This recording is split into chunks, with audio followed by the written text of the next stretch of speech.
Hey guys, Scott here reporting in for this week's update on the Time Throwdown competition. Though I'm sitting right now in my van, this video is not all from my van. I will intersperse some pictures and some videos to get you up to speed on what's happened in this last week.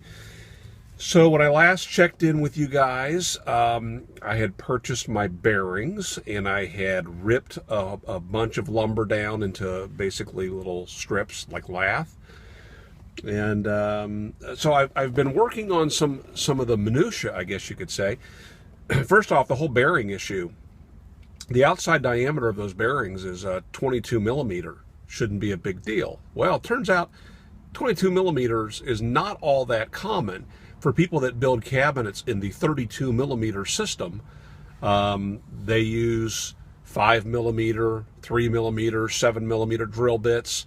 For the hinges, they use 35 millimeters. 22 is just not all that common. And one solution is to start with a 7/8 inch bit and sand it down or grind it down. I just didn't have time for that. And so I went on to Amazon and found a 22 millimeter, I'm going to call it a Forstner bit. It's not really a Forstner bit, if you know Forstner bits. But it's a carbide spur bit that should do the job just right. 22 millimeters, the outside diameter. The other issue I had was the inside diameter of those bearings, and these are skateboard bearings, by the way.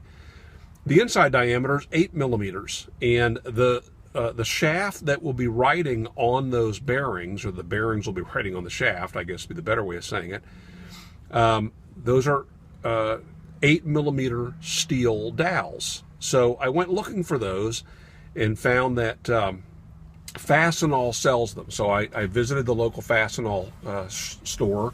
They didn't have them on hand. So the guy went to work to see if he could get those ordered for me. This was Monday. He said they'd have them on Wednesday. They arrive on Wednesday. I get these. I'm really happy. They look like they're going to work just fine. Till I get them to my bearings, and lo and behold, they're not 8 millimeter. They're too large. And when I checked my receipt, sure enough, it did say 8 millimeter, but then in the description it said oversized. I didn't ask for oversized 8 millimeter. In fact, why would I have even asked for 8 millimeter if I want them oversized? I could have bought 3/8 inch steel dowels on Monday and been on with my project. But anyway, I ended up having to stick them into a lathe, a metal lathe, and turn them down to the proper diameter, which was really very much a waste of time. Not happy with that at all. Probably the most interesting thing that happened this week, though, is those slats that I cut that are going to become my round dial. I want them to have a lot of texture to them. I want them to appear to be very weathered and very old. Now, they will end up being painted white, but I still wanted to have some texture there. And so I was watching some videos on YouTube, and I watched Jimmy Diresta, who, if you don't know Jimmy, you got to go check out his channel. And he's actually got videos on a bunch of different channels. He is on the Make channel. And then there's a guy called Diresta Fan who has posted a whole bunch of the old television shows that he and his brother John did together. One of them is called Dirty Money. One of them is called, oh gosh, I can't think of what they're called. Anyway, I'll put links to them. They're really good. And Jimmy is very, very talented. He's clearly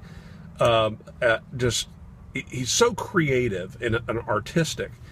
And one of the projects that he did, he torched it. I mean, he just burned the crap out of this thing, and then he went at it with a wire brush. And a project that I did years ago where I ran pieces of pine underneath a wire wheel.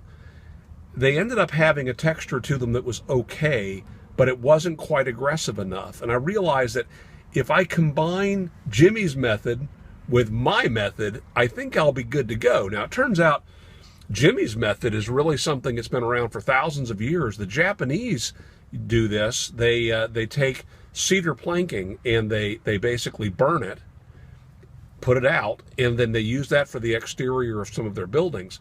And it makes it naturally bug resistant. Well, cedar is anyway as well. But it also makes it resistant to flame. And I thought, well, that doesn't make sense.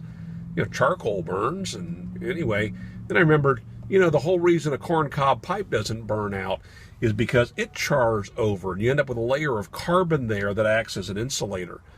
So anyway, I kind of digressed there. Again, I'll put a link to an interesting article that you might want to watch or read about that process. Anyway, so while I initially started to heat these boards up with my torch, and I got a part of the way through it, as you'll see in the pictures here, when I realized, hold on a second, all I'm doing is I'm coloring them, I'm toasting them. I really need to burn these. I need to really char them. And so I went back, did it again with a little more gusto, and now I'm really burning these boards.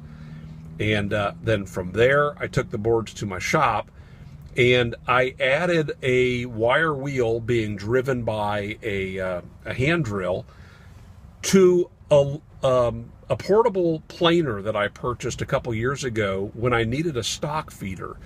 I needed to run it was in excess of 1,000 feet of lumber through and route perfectly straight, perfectly accurate grooves for some sliding door hardware that was being mocked up for my company, my employer. And I had to route 10 millimeter and 12 millimeter and I don't know, some other dimension. And I had to do just a ton of these things. And rather than doing them on my table saw with a dado blade, I decided I needed something that would help me feed the stock through. And after ruling out a stock feeder, I bought an inexpensive planer from Harbor Freight, took the blades out, made a stand for the planer that would then give me a continuous bed that runs all the way through it. That way the stock is supported. It's not starting and stopping on, aluminum tables and things like that. It's just a continuous board. And it worked really, really well. So I decided that I wanted to mount my wire wheel to that and let that help pull the stock through. Now, with my bride on the other end helping me gather and passing the pieces back to me, because I was only able to hit about half of my board with my wire wheel. So it went through 2 times, did a great job, gave me the texture I'm looking for, and I've been pretty happy about that. So the next step is we're going to paint that. Next step is to get everything cut to size, then we can paint them, mount them to the board, and move on. So I got a lot of stuff to do in the next week, and again, the goal for me is to have this done by the end of the month.